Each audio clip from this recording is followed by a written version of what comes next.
What's poppin', y'all? Who would have thought we'd get a massive update or a revival on the Kendrick Lamar and Drake beef, one of the biggest beefs of all time, arguably the biggest of all time in hip-hop. So brief recap, the last song to release was The Heart Part 5, The Heart Part 6, by Drake. That really didn't merit a response. We didn't see a response from Kendrick Lamar, and Kendrick Lamar is Not Like Us became an anthem for the past 4 months. It's been in the top 10 of the Hot 100, being number 1 for multiple weeks, staying at top 5 for a very long time, and now since Sabrina Carpenter's had a couple of hits and Lady Gaga and Bruno Mars, it's dropped a little bit, but still consistently in the top 10 for 17 weeks now. That's 4 months. Now, the newest development is Kendrick Lamar being announced as the headliner for the 2025 Super Bowl halftime show in New Orleans, Louisiana. Now, this is going to be the biggest moment of Kendrick Lamar's entire career. And the fact that this is happening on the heels of him winning this beef is just more of a victory lap. So first, we'll play the clip where it was announced that Kendrick Lamar was going to headline the Super Bowl, because there are some interesting words that Kendrick Lamar decided to drop here. There you go. Give me one more. Ah! Come on. 2 more. Just like that. You ready? Exactly. What the deal, everybody? My name's Kendrick Lamar, and I'll be performing at Super Bowl 59. Will you be pulling up? I hope so. You know it's only one opportunity to win a championship. No round twos. Let's get it. Boom! I won't want you to miss it. Meet me in New Orleans, February 9th, 2025. Wear your best dress, too, even if you're watching from home. Let's go. That's what I'm talking about, man. Now we can get to it for real. Come on, you gotta make sure you catch him with the hands open like that. So that was the announcement clip. And in the clip, you can hear there won't be no round twos, which is a subtle dig at Drake. But before we get to that part, the reason why this Super Bowl announcement matters so much is because in the song that really kicked off this beef was Drake's first-person shooter featuring J. Cole. Because if you guys remember, before J. Cole pulled out of the beef when he dropped 7-Minute Freestyle and then went on his own Dreamville festival and saying, hey, that was out of character, deleted the 7-Minute Freestyle from the internet, from streaming platforms. You can still find it, but he wanted it taken down, which really frustrated a lot of people, but he exited the beef. But in the beginning of that song, he says, yeah, them boys had it locked, but I knew the code. A lot of y'all debating my numeral. Not the 3, not the 2, I'm the UNO, numero UNO. Me and Drizzy, this ish like the Super Bowl. Man, this damn near big as the... And then Drake comes in with the chorus talking about big as the Super Bowl, which is ironic because Drake has never performed at the Super Bowl. J. Cole has never performed at the Super Bowl. And now Kendrick Lamar is going to perform at the Super Bowl. And Drake, people would have assumed that if it wasn't in LA, that the most likely person to perform or headline the Super Bowl would be Drake because of his extensive catalog, many hit songs, and him just commercially being far bigger than Kendrick Lamar and J. Cole. Keep in mind, I'm making sure that everyone knows that I'm talking about headlining because yes, he did perform, Kendrick Lamar, in 2022, but that's because Dr. Dre was the headliner. So it's Dr. Dre, Snoop Dogg, Eminem. It's like this whole LA thing and then they put them together. So we just have to keep that out there. Headlining is much different than just being a performer. So this is huge for the big three and it's just another victory lap. I think it's somewhat of a shot at J. Cole too, because J. Cole was the first one to rap the bars, me and Drizzy big as the Super Bowl. So perhaps J. Cole is still getting sly subs, reminding him to stay in his place after he already exited the beef, which some would go back and say this was a great idea for J. Cole because he doesn't want it to be as personal or potentially as dangerous as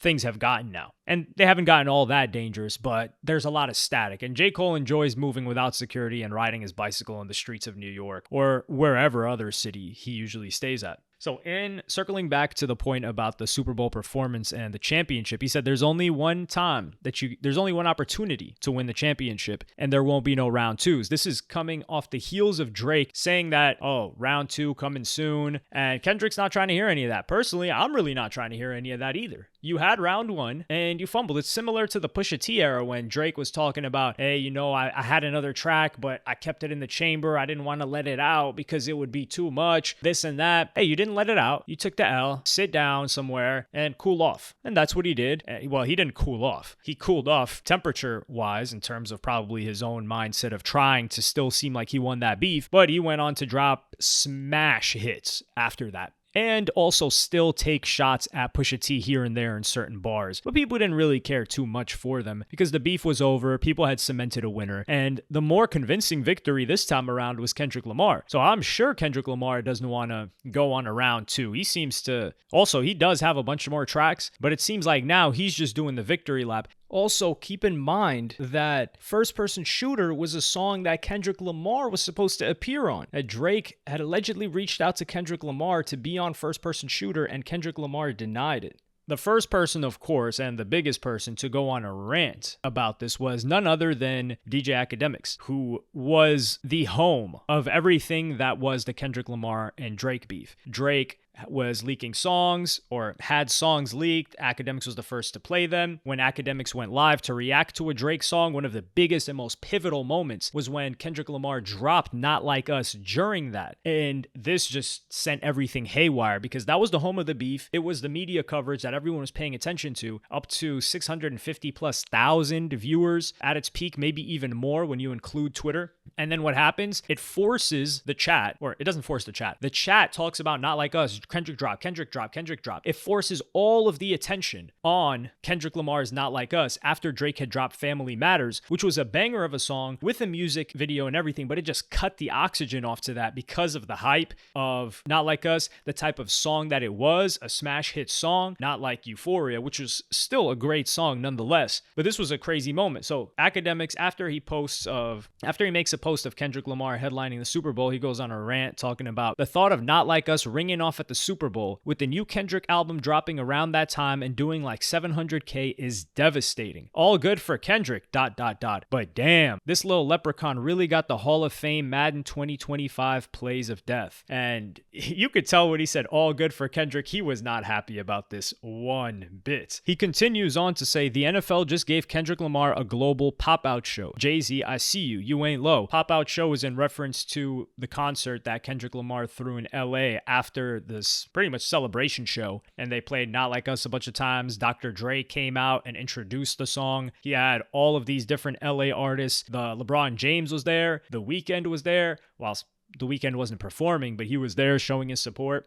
Jay-Z and Roc Nation responsible for curating the Super Bowl halftime show. Remember that. This is true. We'll get into this point a little bit later. Metro Boomin waiting by the phone for Kendrick Lamar to call him and invite him to the Super Bowl performance to get a 16 off with his little MPC. Everyone at the pop-out event with Kendrick texting him right now like part 2 at the Super Bowl. Big homie. Drake and J. Cole rapped big as the Super Bowl, and Jay-Z just made Kendrick Lamar the headliner of the Super Bowl. Nah, this is wild. This is crazy. And then he quotes the tweet that we mentioned before, or he tweets the quote that we mentioned before. Only one opportunity to win a championship, no round twos. He says, nah, F that. Drake got a squabble with Kendrick. Enough is enough. Talking about no round twos. Kendrick, a petty guy, sees everything and clearly hates the hell out of Drake. Well, that's no surprise. We saw Kendrick Lamar talk about how much he hated about Drake, except with the melodies. He enjoys that Drake. The Super Bowl in New Orleans, and they let Kendrick Lamar perform over Lil Wayne. Jay-Z's a legendary hater for that. And then Akademiks says, so the next 2 Super Bowls after this one in February, New Orleans, are going to be in LA. They are not going to be in LA. One of them is going to be in San Francisco, and the other one is going to be in Los Angeles, or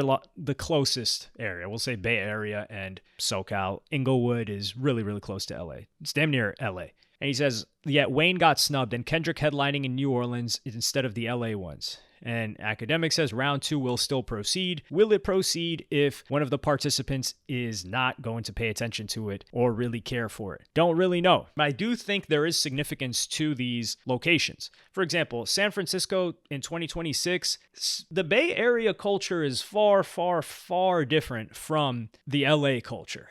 So it wouldn't really make sense to throw Kendrick Lamar on there. Sure, it's California, but they're very distinct. And for someone like Jay-Z or whoever's assisting him in Roc Nation to run the Super Bowl, keep in mind when it happened in LA a couple of years ago, look who they had, Dre, Snoop Dogg, right? That's not just West Coast, but that's LA. And for them to do it in the Bay Area, they're going to need to have Bay Area legends up there, like NorCal rappers or stars. It doesn't have to be rappers necessarily. And Kendrick Lamar doesn't fall under that. And then 2027? Kendrick Lamar performing in 2027 in LA? That would make sense, but what reason would Kendrick Lamar have to perform in 2027 other than him being one of the biggest rappers? You kind of have to have either a complete superstar historically with major smashes throughout decades, year after year, or you had to have a really, really big moment. Like, for example, let's just take a look at the previous couple of years' performers. So in 2024, they had Usher, right? Usher's had smash hits for multiple decades. We had Rihanna, 2023. Rihanna, come on, do we even need to mention it? Global superstar,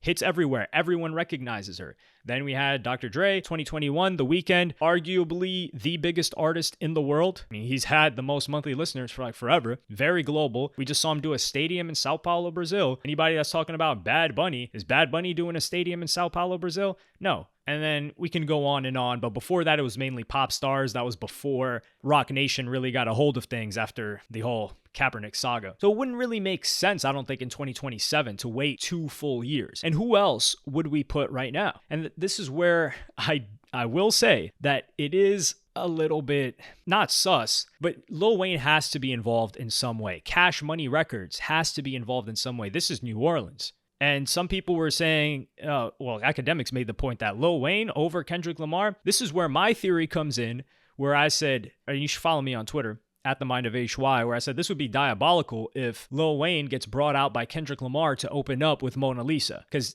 in multiple ways this hits. Because Kendrick Lamar's idol growing up was Lil Wayne, especially when it came to rapping. Kendrick Lamar had a mixtape called C4, which was released in 2009, and it was really, really inspired by The Carter 3. You could even see in the album cover, it's Kendrick Lamar with his eyelids tattooed saying Fear K. Dot, or his eyelids closed as well. So he was heavily inspired by Lil Wayne. So it would make sense that he brings out Lil Wayne for the biggest song that they have together. And that's more of a slow song. It's not really like a smash song. So it would make sense that that would be the intro too. And this would be taking a dig at Drake because Lil Wayne is Drake's mentor. Drake credits most of the success that he has to Lil Wayne. Wayne is from New Orleans. So this would even look crazier in public because they're like, yo, not only is Kendrick Lamar performing at the Super Bowl before Drake, when he's a smaller commercial artist, like everyone likes to talk about, which is a fact, but he's also sunning Drake by bringing out his idol to perform in his own city. And keep in mind, not only is Lil Wayne from New Orleans, but Cash Money, which is the record label, Young Money Cash Money, which is the record label that Drake was signed to, and the majority of his career was started by Birdman, Young Money by Lil Wayne, YMCMB. That is the record label that's home in New Orleans, has many, many hits in New Orleans, like the Hot Boys, list goes on, and Drake was signed to them. So that's another crazy moment. And if I had to guess, I don't know why Lil Wayne wasn't chosen as the headliner. I think they have to have him perform. I genuinely believe that this would look bad if Lil Wayne didn't perform at all. I think this would look bad on Jay-Z because culturally, Cash Money is Louisiana. It's New Orleans. Now, we have artists like Youngboy, but keep in mind, this is the NFL still. So somebody like Youngboy, who we don't even know if he'll be free when the Super Bowl comes out, while he is one of the biggest artists from New Orleans, he's not mainstream like that. The average American doesn't know about Youngboy songs like that. However, they have heard Lil Wayne songs, they know who Lil Wayne is, and they've for sure heard Not Like Us, or some hit done by Kendrick Lamar. That's where I think this makes sense, but Lil Wayne needs to touch down on that stage, and I will believe it's a misstep by whoever's running this performance if Lil Wayne doesn't pop out on stage, and it's not because Lil Wayne chose not to pop out on stage. So if they give him the invite and Lil Wayne potentially says, nah, I don't want to do that, or Birdman lets him know like, hey, this doesn't look good for us, it's not going to look good for Drake, you got to step out of this one. If Lil Wayne chooses not to perform, then I understand, but we may never get that as an answer. We may just not see him, and in that moment, I guess I'm going to have to make an educated guess as to why. But I really, really, really hope Lil Wayne is on stage. As most of you guys know, if you've watched me for a long time, Lil Wayne is my favorite rapper. Like, there are maybe 2 other people that I can put there that I'll place next to Wayne as like, yo, this guy's my favorite rapper too. But if someone just says, yo, who's your favorite rapper? I'm going to drop Lil Wayne. Keep in mind, this can be another victory lap because Like That is a massive hit that most people have heard, that was at the top of the charts for a very, very long time, produced by Metro Boomin. So how funny would it be if not only does Metro Boomin come out, which Metro Boomin will come out if Like That is being performed. Even though Academics wants to make jokes about it, it's kind of hard to make jokes about the winner of the beef. It kind of falls flat.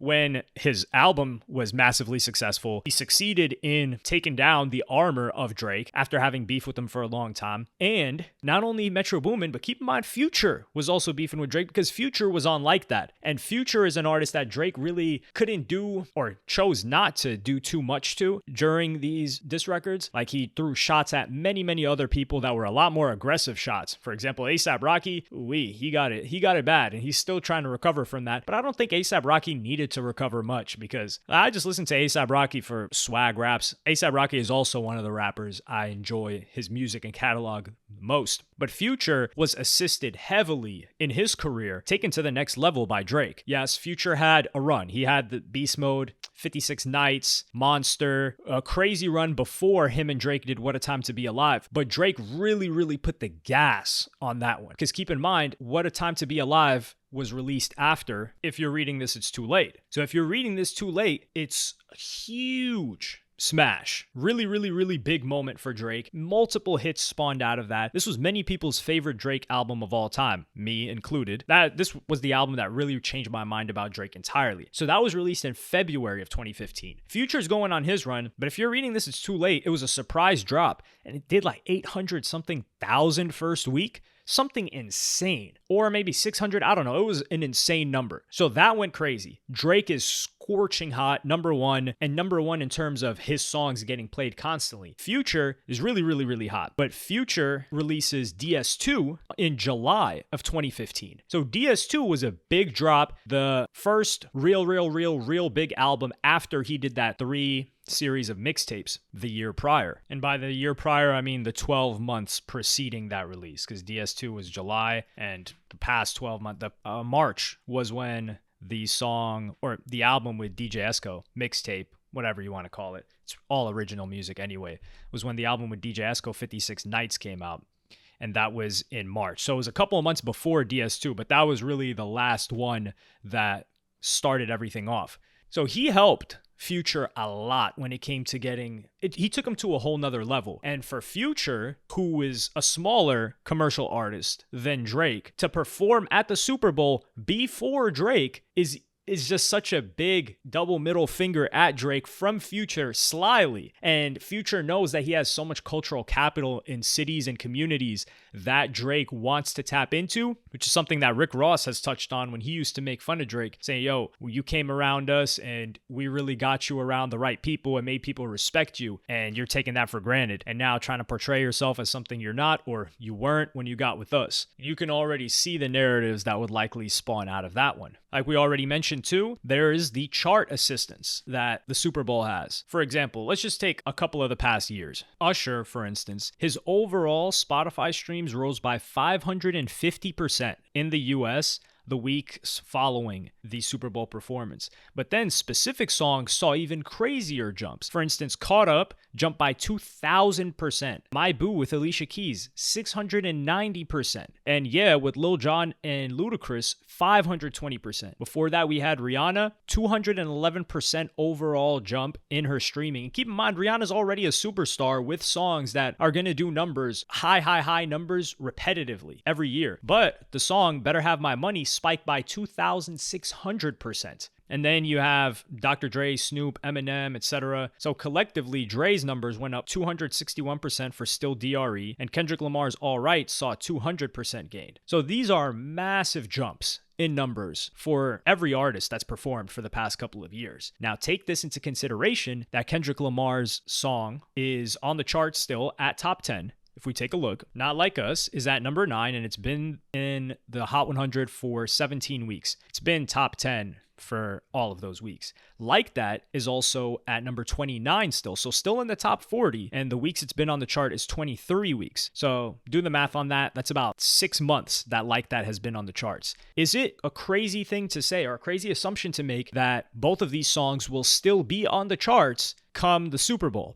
I don't think so, because a lot of these spots on the charts are held up by album releases. So for instance, Sabrina Carpenter recently released an album. It's doing crazy numbers, crazy streaming. So the majority of her album, however many songs, let's say 15 tracks or so, perhaps more. Actually, let me just look it up real quick. She's got 12 songs. And all 12 of the songs are charting on the Hot 100. Does that mean they're going to remain charting on the Hot 100 over the next couple of weeks? No. She's probably going to have 2, maybe 3 songs that are going to be the smash hits that they continue to work, and then those songs will fall to the wayside, which means that Kendrick Lamar's both songs, Like That, which is Metro Boomin and Future, that's at 29 as I'm recording this, and no, not Like That. Like That, yeah, Like That, and Not Like Us, which is at number 9, will likely go up or stay there. So charts are consistently moving, but I do think these songs have a high likelihood of remaining on the charts. And now imagine how much new life is going to be breathed into these songs again, and how much the streaming increase will cost them to boost up in the charts, and the residual effects of them being that high on the charts and high on these Spotify playlists, Apple playlist charts, where normal people are just checking out, yo, what's that song? Because it's probably a lot of old people, let's say 40 plus years old, who maybe they've heard their kids listening to this song, but never really sat down and listened to it themselves, will be listening to these songs, and they may not even know what it's talking about. So that will cause a big boost in streams. Now imagine what happens if Kendrick Lamar had just released an album, or releases an album the same weekend, or perhaps the week after. And let's say he does these vinyls and this whole method that everybody's doing right now, which I don't think I really have to explain it, but I'll just do a quick synopsis, I guess, overview. The old method of packaging a digital album with a merch bundle got cut off a long time ago. That's why a lot of people's sales dropped, but that's not the complete reason. That's a topic for another video that I may or may not do. However, people started selling physical albums and pre-orders, let's call it that. They also got rid of that. So now you have to have a bunch of albums at the location, ship them the same week for them to count. So if Kendrick Lamar has a ton of vinyls, a ton of CDs, and there's also a rise in people wanting to purchase physical albums, physical goods, not just because of the fact that songs get removed like J. Cole's. So now you don't even have that song in your library anymore, unless you put it in your local library, which most people aren't. And the whole point is, hey, if I have to put it in my local library, why am I even paying for the service? So regardless, people want tangible physical goods, especially with like Instagram, YouTube, like visual platforms, TikTok. People want to show off physical things. And vinyl is a really cool way of doing that. So if he packages those things, sells them, especially special editions, he could do insane numbers that Drake may not be able to do unless he uses the same methods. So that's another assistance, because people were saying, how come Kendrick hasn't dropped an album yet during that beef? Well, perhaps he knew that this was already in the works. Furthermore, I think this is such a brilliant not only rollout for Kendrick Lamar, but he's not doing too much. So if Kendrick Lamar was to release more songs or throw tweets or subtweets or sub posts on IG with captions like Drake is known for doing. Although I don't think it's lame when Drake does it, because Drake has been known to do that consistently. Kendrick hasn't. So if Kendrick kept talking about the beef, people would say, man, this has been over with. You're doing too much, especially Drake stans. They'd spin up a good narrative for it. And that's not me knocking them. That's me saying, hey, that's a good way to weaponize a misstep in Kendrick Lamar's actions. But that's not what Kendrick Lamar did. He stayed quiet until this moment. And the impact of this moment is so insane, which is also somewhat, I wouldn't say shots at academics, but academics has always said, oh yeah, Kendrick Lamar is the best at moments, but he's not consistent. And what does Kendrick Lamar drop? Another moment on the head top of Drake and his stans. So he's avoided that perception, but still managed to extend the win of his beef. Keep in mind, Drake, he's someone that really loved to do that. Remember when he was performing in Philly after the beef with Meek Mill and performing back-to-back in Philly, like that embarrassing type of behavior? That's similar to what Kendrick Lamar is doing. Sure, it's not in Toronto, which is the home city of Drake, but it is in New Orleans, which is where his record label is stationed and where he got signed. So he doesn't have to reignite the beef. This moment does it on its own. He's just performing a song. So you already know there's going to be social media reactions, memes, etc. This is also a moment that Drake would have loved for himself, because Kendrick Lamar definitely has the most cultural capital, especially in the past year or so. Whereas Drake has, I would say, more of a global presence and a commercial presence. But this is something that Drake would have loved.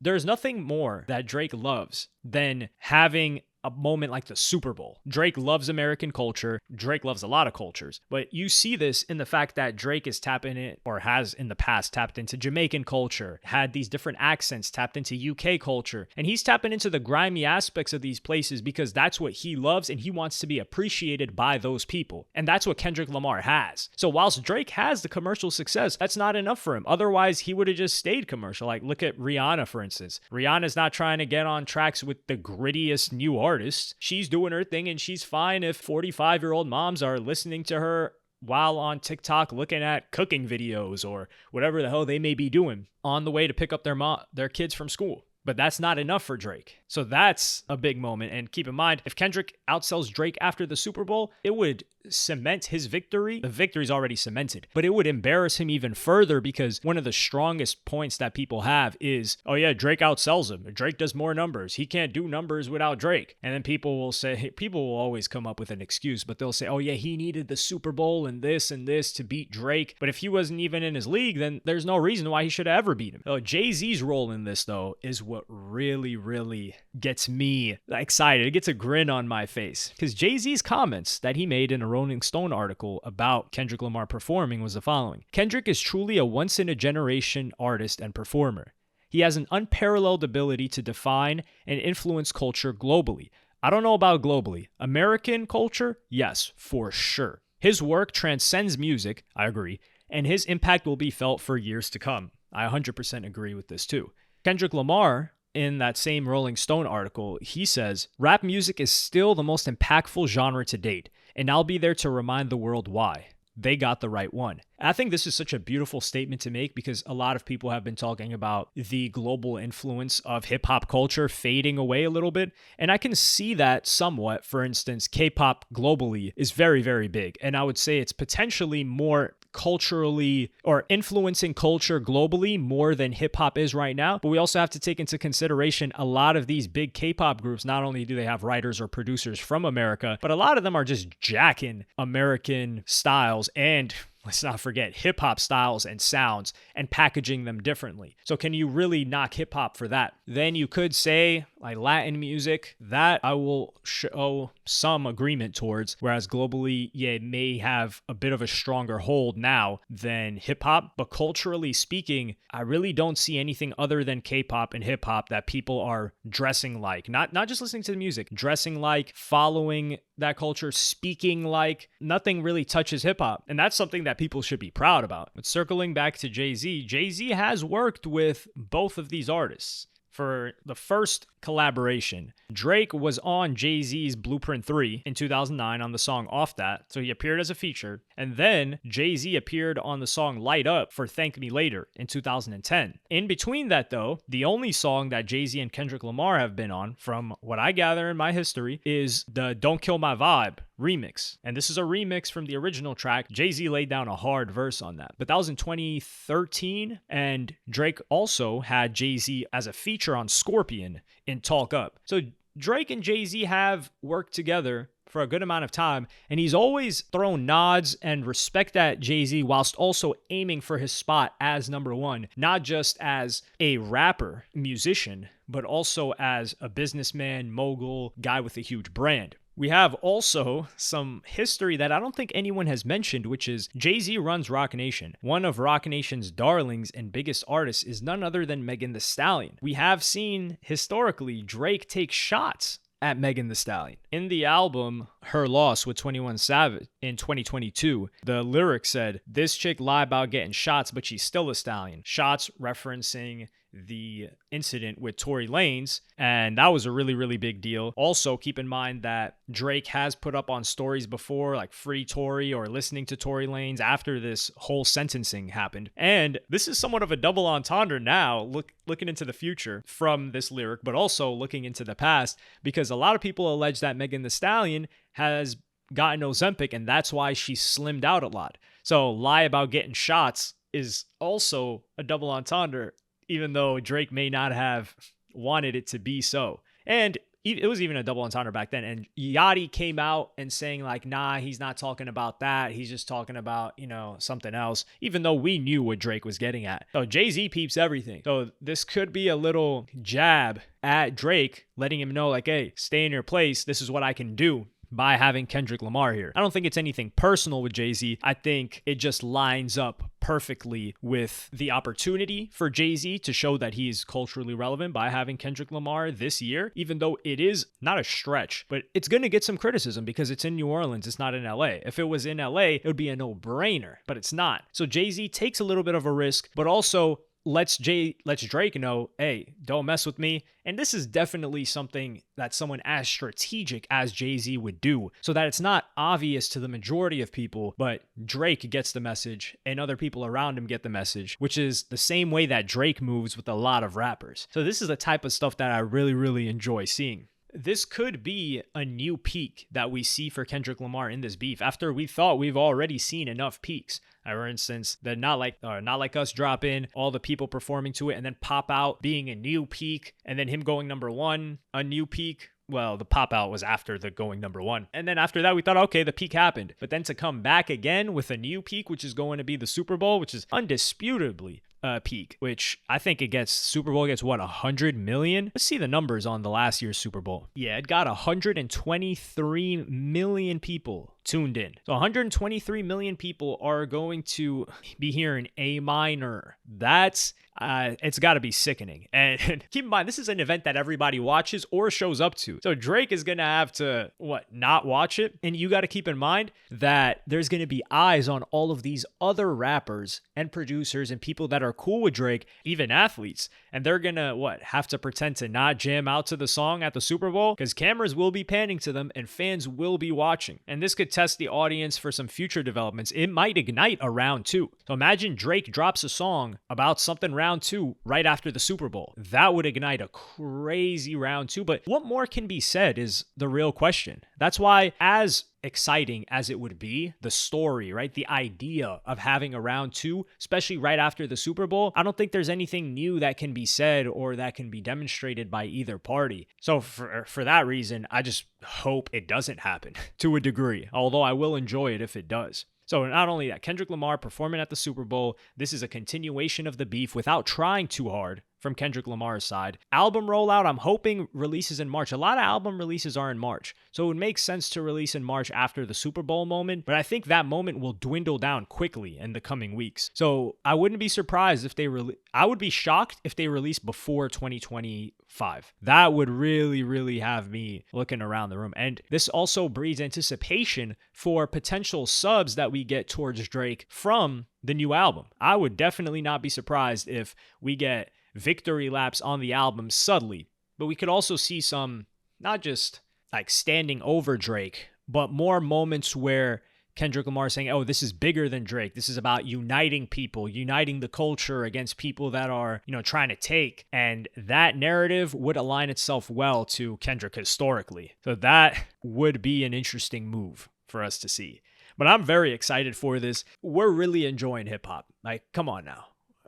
I think it's exciting. I think there are also a lot of exciting stories that we don't really have answers to surrounding this Super Bowl. Keep in mind, will we see Ye at the Super Bowl? Jay-Z and Drake's rivalry. I wouldn't say it's a feud, but I would say it's for sure a rivalry. But I think Kanye is somebody that we're going to be interested to see how this unfolds, because he was at the last Super Bowl, I believe, wearing the full-on mask. So is he going to show up to this one? Does he still have static with Drake? Because keep in mind, he took shots at Drake hopping on the Like That remix that nobody wanted to hear and nobody has listened to since. Respectfully, we love you, but I got to be honest here. So it's going to be an interesting Super Bowl, and I'll be watching for somebody that doesn't care about football a single bit. And I never watch the Super Bowl. Never. I'll turn it on here and there. Hey, let me know what you guys think in the comments. Like and subscribe and hit the notification bell if you enjoyed. Follow me on Twitter and Instagram. Thank you for watching. Peace.